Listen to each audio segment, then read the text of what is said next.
जीतेंगे भाई जीतेंगे, पवन भैया जीतेंगे, जीतेंगे भाई जीतेंगे, पवन भैया जीतेंगे। क्या पड़े हो टक्कर में, कोई नहीं है टक्कर में। चाचा पवन भैया के विजयी बनई हो, जीतेंगे भाई जीतेंगे, पवन भैया जीतेंगे।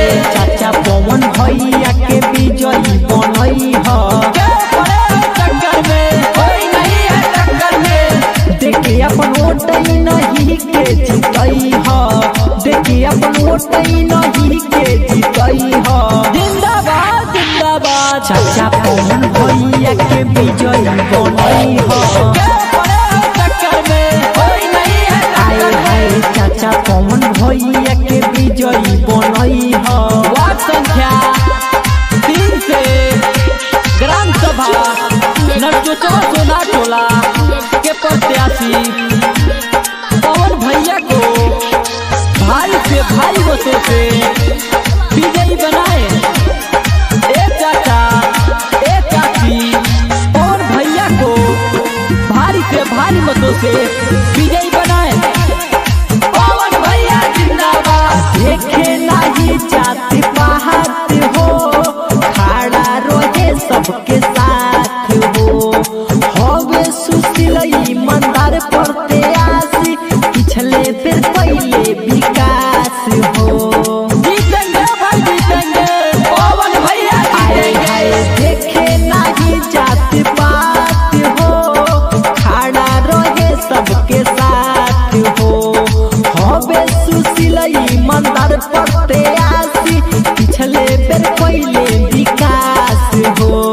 क्या पड़े हो टक्कर में, कोई नहीं है टक्कर में। विजयी के झंडा फिर से लहराई हो। जीतेंगे भाई जीतेंगे, पवन भैया जीतेंगे। चाचा पवन भैया के विजयी बनई हो। क्या पड़े हो टक्कर में, कोई नहीं है टक्कर में। देखिए अपन वोट नहीं के जीतई हो, देखिए अपन वोट नहीं के जीतई हो। जिंदाबाद जिंदाबाद, चाचा पवन भैया के विजयी बनई हो। पवन भैया जिंदाबाद। चाचा पवन भैया के विजयी बनई हो। पवन भैया जिंदाबाद, जिंदाबाद जिंदाबाद, पवन भैया जिंदाबाद, जिंदाबाद जिंदाबाद। क्यों पड़े हो टक्कर में, कोई नहीं है टक्कर में। जिंदाबाद जिंदाबाद, पवन भैया जिंदाबाद, जिंदाबाद जिंदाबाद। हवे मन नेता हो, आप सबके भाई या बेटा हो। राइटर दीपू कपिल भी नहीं के देख साथ देता हो। जीतेंगे भाई जीतेंगे, पवन भैया जीतेंगे। हवे मन नेता हो, आप सबके भाई या बेटा हो।